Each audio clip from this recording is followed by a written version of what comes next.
सेठ साहब, जो कॉन्स्पिरेसी थेरीज दुनिया में चलती हैं उनके बाद कभी भी वाज़ेह सूरत हाल सामने नहीं आती, लेकिन इंकशाफात ही होते हैं। एक नया इंकशाफ रूसी सदारती मुआविन निकोलाई पेट्रोशेव ने किया है और वो ये कह रहे हैं कि उसामा बिन लादेन को हलाक करने का, मारने का मुश्तरका मंसूबा था इन दोनों एजेंसीज़ का, लेकिन एंड टाइम पर अमरीकी चकमा दे गए और ये कि एजेंट थे ये उसामा बिन लादेन अमरीका के। आपको सरप्राइजिंग नहीं लगा ये इंकशाफ? नहीं, सरप्राइजिंग इसलिए नहीं है कि जब वर्ल्ड ट्रेड सेंटर के ऊपर अटैक हुई तो उस वक़्त तक तो उसामा बिन लादेन की ज़्यादा चर्चा नहीं था।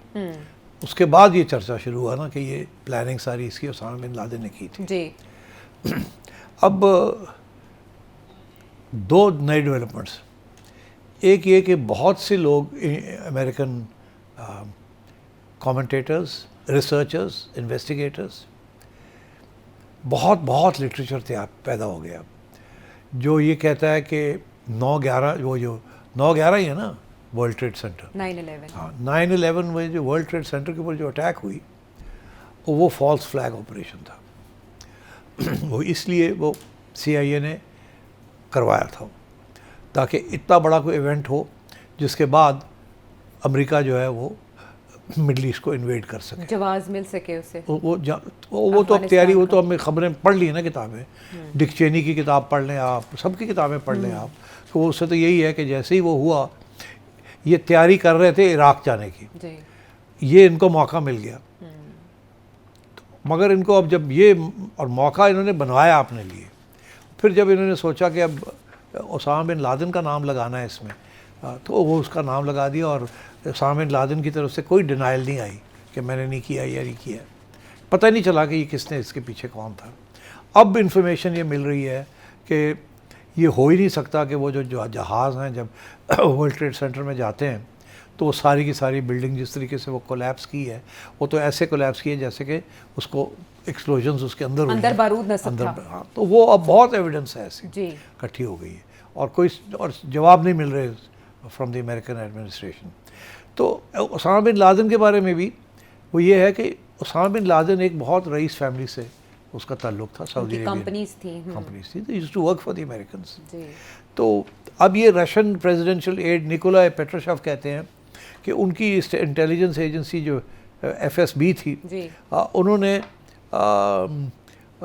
एक वक्त उसामा बिन लादेन को एलिमिनेट करने का CIA के साथ मंसूबा बनाया था। CIA ने उनके साथ बैठ के ये फैसला किया था कि उसामा बिन लादेन को करना है, ये एग्रीमेंट हुई थी। मगर बाद में अमेरिका उस एग्रीमेंट को फुलफ़िल नहीं कर सका।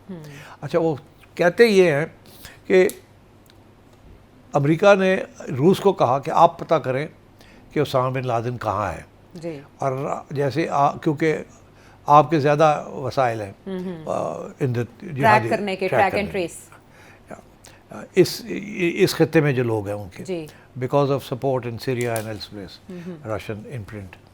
तो वो कहते हैं कि हमने उनको बता दिया था कि वो अगले 3 माह के, एक वक्त आया कि हमने बताया अगले 3 माह कि वो फलानी जगह पे है। तो अमेरिकनों को हमने कहा कि now you can take him out, तो अमेरिकनों ने टेक आउट नहीं किया उसको। तो कहता है कि वी वर सरप्राइज बिकॉज हमने तो कोऑपरेट किया था उनके साथ। मगर ये बातें हैं डिटेल्स की। जो असली बात यह है कि पहले Osama bin Laden American agent था। कैसे?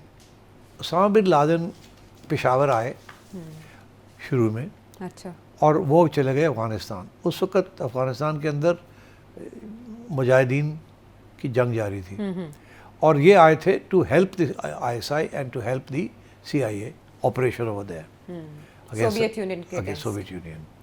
ये वो चक्कर था। उस सिलसिले में ही वॉज एन अमेरिकन एसेट। ये पैसे थे इनके पास, ये पैसे देने आए थे और कोऑर्डिनेशन करने आए थे।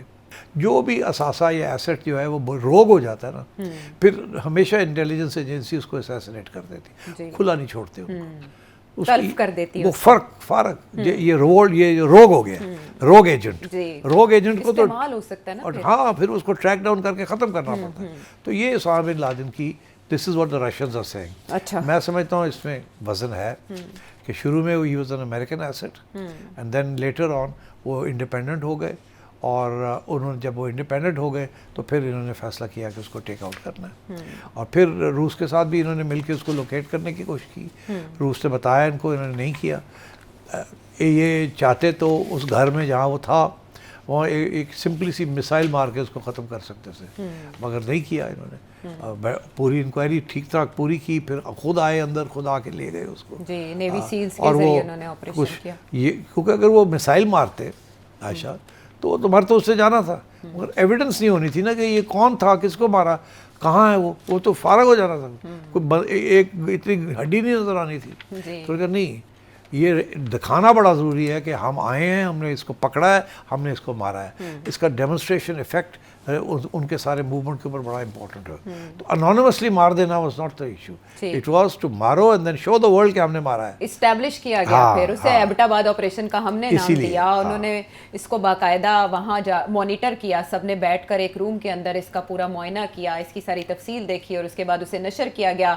इस हलाकत का ऐलान, इस ऑपरेशन का ऐलान किया गया प्रेसिडेंट ओबामा की तरफ से।